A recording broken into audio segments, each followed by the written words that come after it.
Thérèse Raquin, suivi d'un mariage d'amour, texte intégral. Chapitre 18, intégral. Thérèse, elle aussi, avait été visitée par le spectre de Camille pendant cette nuit de fièvre. La proposition brûlante de Laurent, demandant un rendez-vous, après plus d'une année d'indifférence, l'avait brusquement fouettée. La chair s'était mise à lui cuire, lorsque, seule et couchée, elle avait songé que le mariage devait avoir bientôt lieu. Alors, au milieu des secousses de l'insomnie, elle avait vu se dresser le noyer. Elle s'était, comme Laurent, tordue dans le désir et dans l'épouvante. Et, comme lui, elle s'était dit qu'elle n'aurait plus peur, qu'elle n'éprouverait plus de telles souffrances lorsqu'elle tiendrait son amant entre ses bras.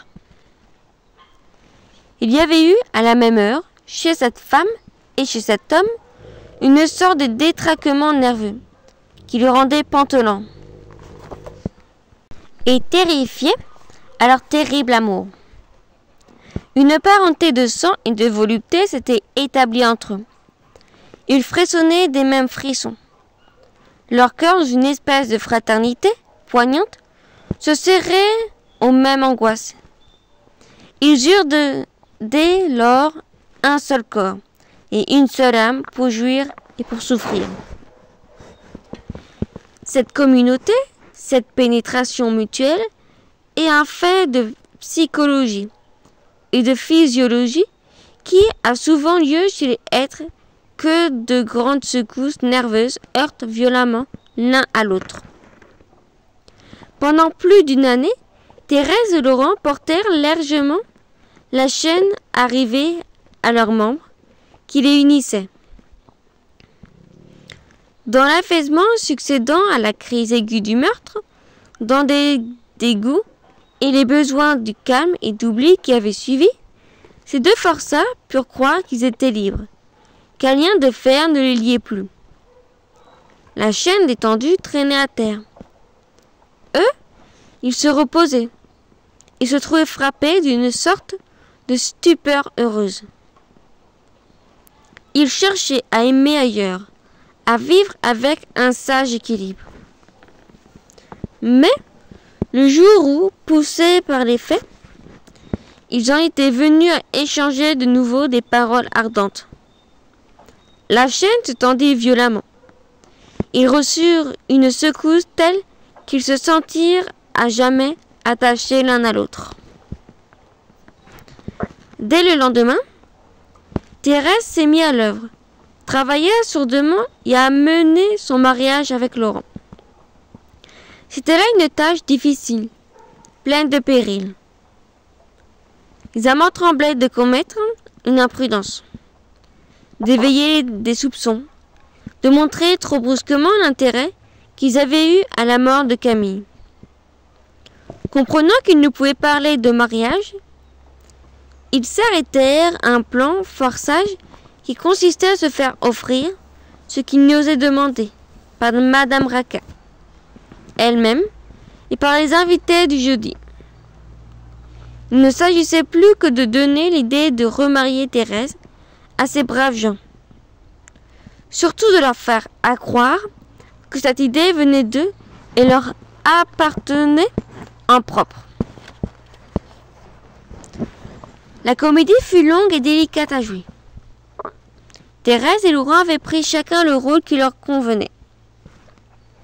Ils avançaient avec une prudence extrême, calculant le moindre geste, la moindre parole.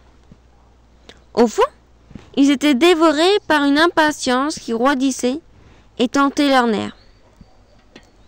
Ils vivaient au milieu d'une irritation continuelle. Il leur fallait toute leur lâcheté pour s'imposer des airs souriants et paisibles. S'ils avaient hâte d'en finir, c'est qu'ils ne pouvaient plus rester séparés et solitaires. Chaque nuit, le noyer les visitait.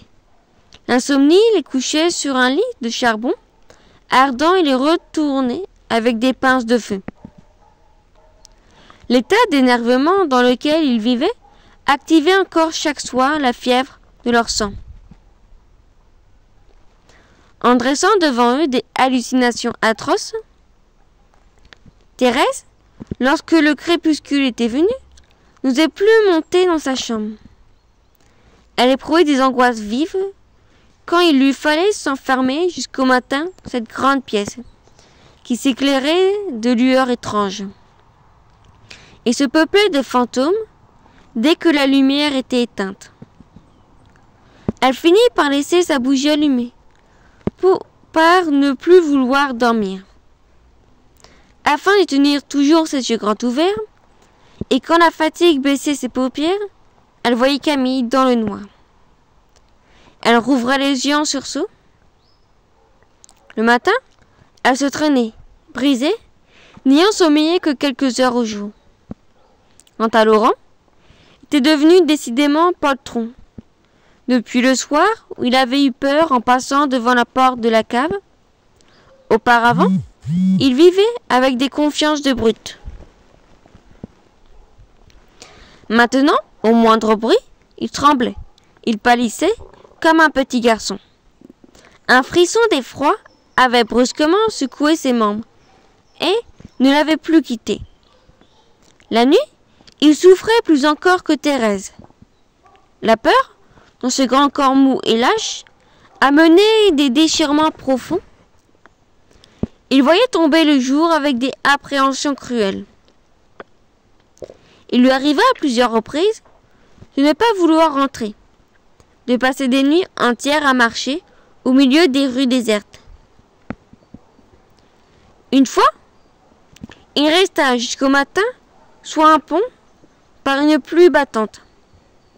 Là, accroupi, glacé, n'osant se lever pour remonter sur le quai, il regarda pendant près de 6 heures couler l'eau sale dans l'ombre blanchâtre.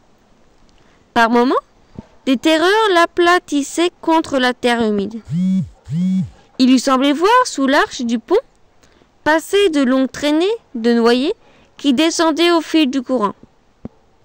Lorsque la lassitude le poussait chez lui, il s'y enfermait à double tour. Il s'y débattait jusqu'à l'aube, au milieu d'accès effrayants de fièvre. Le même cauchemar revenait avec persistance. Il croyait tomber des bras ardents et passionnés de Thérèse contre les bras froids et gluants de Camille.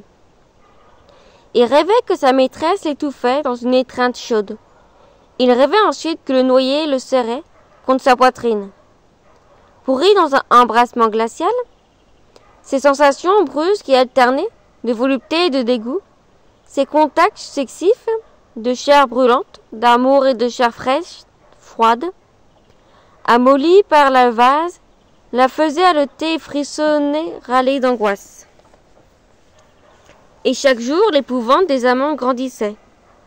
Chaque jour, leurs cauchemars les agressaient, les affolaient davantage. Ils ne comptaient plus que sur leurs baisers pour tuer l'insomnie. Par prudence, ils n'osaient se donner de rendez-vous.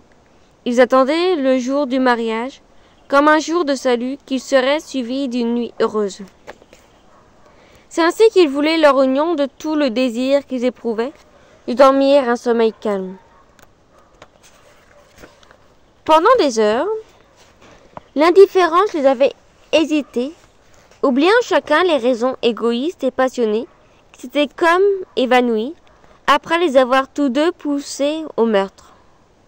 La fièvre les brûlant de nouveau, ils retrouvaient au fond de leur passion et de leur égoïsme ces raisons premières qui les avaient décidés à tuer Camille, pour goûter ensuite les joies que, selon eux, leur assurait un mariage légitime. D'ailleurs, c'était avec un vague désespoir qu'ils prenaient la résolution suprême de s'unir ouvertement. Tout au fond d'eux, ils avaient de la crainte. Le désir frissonnait. Ils étaient penchés en quelque sorte, l'un sur l'autre, comme sur un abîme dont l'horreur les attirait. Ils se courbaient mutuellement au-dessus de leur être, cramponnés, muets, tandis que des vertiges d'une volupté cuisante alonguissaient leurs membres, leur donnaient la folie de la chute. Mais, en face du moment présent, de leur attente anxieuse et de leur désir peureux, Il sentait l'impérieuse nécessité de s'aveugler, de rêver un avenir de félicité amoureuse et de jouissance paisible. Plus ils tremblaient l'un devant l'autre, plus ils devinaient l'horreur du gouffre au fond duquel ils allaient se jeter, et plus ils cherchaient à se faire à eux-mêmes des promesses de bonheur, à étaler devant eux les fins invincibles qui les amenaient fatalement au mariage. Thérèse désirait uniquement se marier parce qu'elle avait peur et que son organisme réclamait les caresses violentes de Laurent. Elle était en proie à une crise nerveuse qui la rendait comme folle. À vrai dire, elle ne raisonnait guère. Elle se jetait dans la passion, l'esprit détraqué par les romans qu'elle venait de lire. La chair irritée par les insomnies cruelles qui la tenaient éveillée depuis plusieurs semaines. Laurent, d'un tempérament plus épais, tout en cédant à ses terreurs et à ses désirs, attendait raisonner sa décision, pour se bien prouver que son mariage était nécessaire et qu'il allait enfin être parfaitement heureux pour dissiper les craintes vagues qui le prenaient. Il refaisait tous ses calculs d'autrefois. Son père, le paysan de Jophos, s'entêtant à ne pas mourir, se disait que l'héritage pouvait se faire longtemps attendre. Il craignait même que cet héritage ne lui échappât et n'allât dans les poches d'un de ses cousins, grand gaillard qui piochait la terre à la vive satisfaction du vieux Laurent. Et lui, il serait toujours pauvre. Il vivrait sans femme, dans un grenier, dormant mal, mangeant plus mal encore. D'ailleurs, il comptait ne pas travailler toute sa vie. Il commençait à s'ennuyer singulièrement à son bureau. La légère besogne qui lui était confiée devenait accablante pour sa paresse. Le résultat de ces réflexions était toujours que le suprême bonheur consiste à ne rien faire. Alors il se rappelait qu'il avait noyé Camille pour épouser Thérèse, et ne plus rien faire ensuite. Certes, le désir de posséder à lui seul la maîtresse était entré pour beaucoup dans la pensée de son crime, mais il avait été conduit au meurtre, peut-être plus encore, par l'espérance de se mettre à la place de Camille, de se faire soigner comme lui, de goûter une béatitude de toutes les heures. Si la passion seule le poussait, il n'aurait pas montré tant de lâcheté, tant de prudence. La vérité était qu'il avait cherché à assurer, par un assassinat, le calme et l'oisiveté de sa vie, le contentement durable de ses appétits. Toutes ses pensées, avouées ou inconscientes, lui revenaient. Il se répétait pour s'encourager qu'il était temps de profiter attendu de la mort de Camille. Et il étalait devant lui les avantages, les bonheurs de son existence future. Il quitterait son bureau, il vivrait dans une paresse délicieuse. Il mangerait, il boirait, il dormirait sans soul. Il aurait sans cesse dans la main une femme ardente qui rétablirait l'équilibre de son sang et de ses nerfs. Bientôt il hériterait ses 40 et quelques mille francs de Madame Raca, car la pauvre vieille ne mourrait un peu chaque jour. Enfin, il se créerait une vie de brute heureuse. Il oublierait tout. À chaque heure, depuis que leur mariage était décidé entre Thérèse et lui, Laurent se disait ces choses.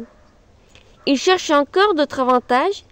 Il était tout joyeux lorsqu'il croyait avoir trouvé un nouvel argument, figé dans son égoïsme, qui l'obligeait à épouser la veuve du noyé. Mais il avait beau se forcer à l'espérance, il avait beau rêver un avenir gras de paresse et de volupté, il sentait toujours des brusques frissons lui glacer la peau. Il éprouvait toujours par moments une anxiété qui étouffait la joie de sa gorge. Fin du chapitre 18.